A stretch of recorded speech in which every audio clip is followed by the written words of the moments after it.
Freedom Daily News. Starbucks training Muslims sick new skill after they've been slipping worse than feces in drinks.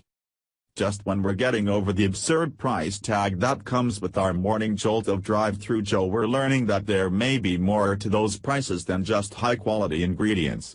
Obviously, Starbucks isn't a conservative company. In fact, they've done quite a bit to run off the conservatives with their political stances, and even outright insults to those that consider less inclusive. Which is a curious choice, considering that the conservatives are by and large gainfully employed and ready to fork over cash to keep ourselves awake for those long working hours.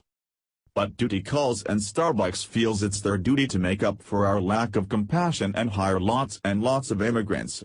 Their declaration of support to the immigrant community includes a dedication to hiring people who would otherwise not have a lot of contact with those outside their peer group. Not only is Starbucks going out of their way to make sure these hardly vetted individuals have a job serving us, the infidels, they're making sure that other companies hire them too. Just when you thought you could avoid this madness by going to a nice little independent coffee joint, Starbucks has extended its overly funded arm and put our detriment in front of even their bottom line. This Seattle-based coffee giant has decided to fund its competitors in hiring refugees as well. Their hearts and wallets are just so full that they're willing to actually give money to other coffee shops if they'll just hire Muslim refugees. Via Pamela Geller. Barclays' 1951 Coffee Company was recently awarded the Opportunity for All grant by the Starbucks Foundation, a $63,000 pot of money that is going to help 85 refugees obtain work. The fact Starbucks is actually giving money to other coffee companies, to competitors, to open doors to mostly Muslim refugees shows just how far left its ownership has swung.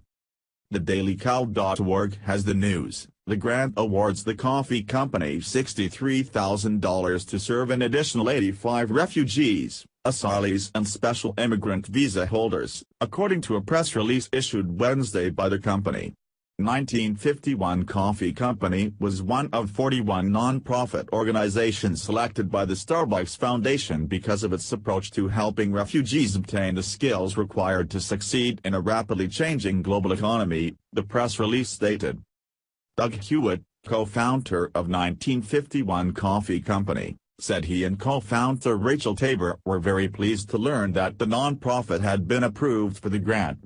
According to Hewitt, the grant will allow the company's 2-week barista training program in Oakland, which takes place every other month, to increase its services to monthly. Hewitt added that, in terms of expansion, 1951 Coffee Company is looking to first take its training program to San Diego.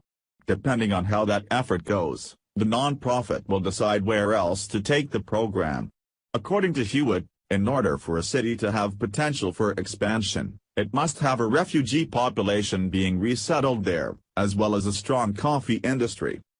Our mission is to help people find a job in the specialty coffee industry, Hewitt said. We want to provide the type of employment people would want to stay in. Since the 1951 Coffee Company barista training program first launched in Oakland in June 2016, the nonprofit has produced 51 successful graduates composed of Bay Area refugees, asylees and special immigrant visa holders. According to Hewitt, with the shift from a bi-monthly program to a monthly program, the organization will have to double the amount of resources, including milk, coffee and building utilities, that it uses. The nonprofit has also hired an additional instructor, one of its very own training program graduates, Hewitt said. Meg Karki, who came to the United States from Nepal in 2011, was a senior barista at 1951 Coffee Company before being promoted to the title of program instructor. He was a refugee, and now he's going to be training others, Hewitt said. Muayyad Al-Habil, 29, a barista at 1951 Coffee Company who came to the United States from Syria 8 months ago, said he was excited to hear about the expansion of the training program, adding that he believed the expansion could significantly impact refugees nationwide. Some of them, because they don't have good English, they don't have a good experience here. No one accepts them, Al-Habel said. Non-profits, they can really make a change. Maybe you're not totally against a move like this.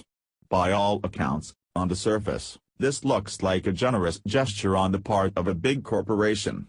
However, this follows on the heels of a horrendous activity that they've been found to be acting out. Freedom Daily reported on the dangers that these Muslim refugees might be serving up with your morning coffee. Starbucks held a hiring event exclusively for Muslim refugees in San Diego, with the coffee franchise proclaiming their intentions to hire more than 10,000 refugees at baristas across the United States over the course of the next 5 years. But unfortunately for the remaining Americans who aren't scared to sip on possible crap-contaminated coffee, consuming Starbucks could now be fatal.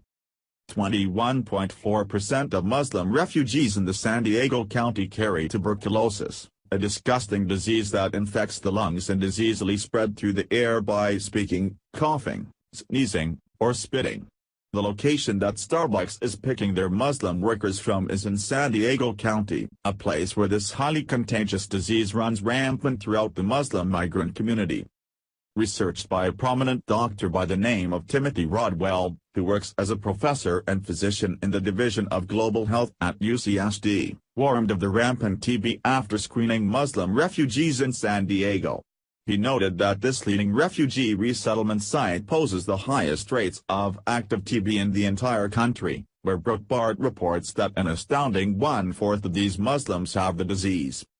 Apparently, Starbucks is planning to overlook both the fact that many of these refugees have terrorist associations, have been caught putting feces in drinks, and that there's a 1 in 3 chance they'll pass on a highly infectious disease because they need the good PR.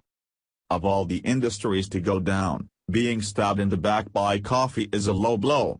Excuse me while I go cut up my Starbucks card and mourn this loss.